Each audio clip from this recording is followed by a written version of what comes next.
আসসালামু আলাইকুম। সবাই কেমন আছেন? আশা করি সবাই ভালো আছেন। আমিও আলহামদুলিল্লাহ ভালো আছি। সকালে ঘুম থেকে উঠেই বাবুর জন্য আগে নাস্তা বানিয়ে নিলাম, যেহেতু স্কুল যাবে খাইয়ে দিলাম। পানি খাইয়ে তারপর আমি তাকে স্কুল ব্যাগ দিয়ে স্কুল পাঠিয়ে দিলাম। মনার বাবা বাজার থেকে মাছ আনলো, ছোট মাছ আনলো, ওগুলোই কুটাকাটা করছে। আমার পপি শাশুড়ি মা মাংস কুটতেছে। অন্যদিকে আমি মাছগুলা ধুয়ে ফেলছি, যেহেতু মাছগুলা কাটাই আনছে বাজার থেকে। ধুয়ে সুন্দরভাবে পরিষ্কার করে নিলাম যাতে কোনো ময়লা না থাকে। সাথে তেলাপি মাছগুলোও ধুয়ে নিলাম সুন্দরভাবে। আমার ছেলে আজকে কয়েকদিন ধরে চিকেন পাই খাবে, তাই চিকেনটা বের করে নিলাম। চিকেনটা আমি সুন্দরভাবে ধুয়ে নিলাম একটু আগেই। ধুয়ে আমি সুন্দরভাবে এটাকে কাটাকুটা করলাম।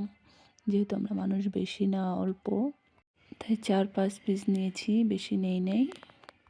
নেওয়ার পর আবার সুন্দরভাবে ধুয়ে নিলাম ভালোভাবে, যাতে কোনো ময়লা না থাকে বা কোনো আঁশউশ না থাকে। তারপর ছুরির সাহায্যে একটু হালকা কেটে নিলাম।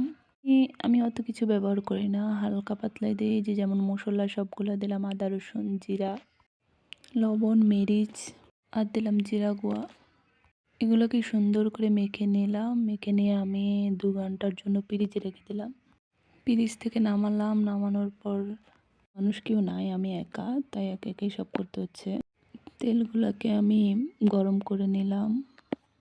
অন্যভাবেও করা যায়, একসাথে আটা দিয়ে করা যায়, বাট আমি একটু এভাবে করে নিলাম, যেহেতু ভিতরে কাঁচা না থাকে তাই আমি আগে ভেজে নিলাম। অন্যদিকে আমি লবণ আটা আর মরিচের গুঁড়া জিরা দিয়ে মেখে নিলাম।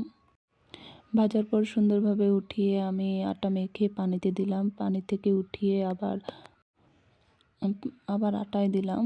আটায় দিয়ে সুন্দরভাবে মেখে আমি তারপর তেলে দিয়ে দিলাম। এরকমভাবে আমি সবগুলা বানিয়ে নিলাম। বানিয়ে নিয়ে আপনার তেলে দিয়ে দিলাম। তাই বানানোর সময় আমি আমার 2 জালকে খুব মিস করছি। সুন্দরভাবে চিকেনগুলো ভেজে নিলাম। আজ এই পর্যন্তই। সবাই ভালো থাকবেন। আসসালামু আলাইকুম।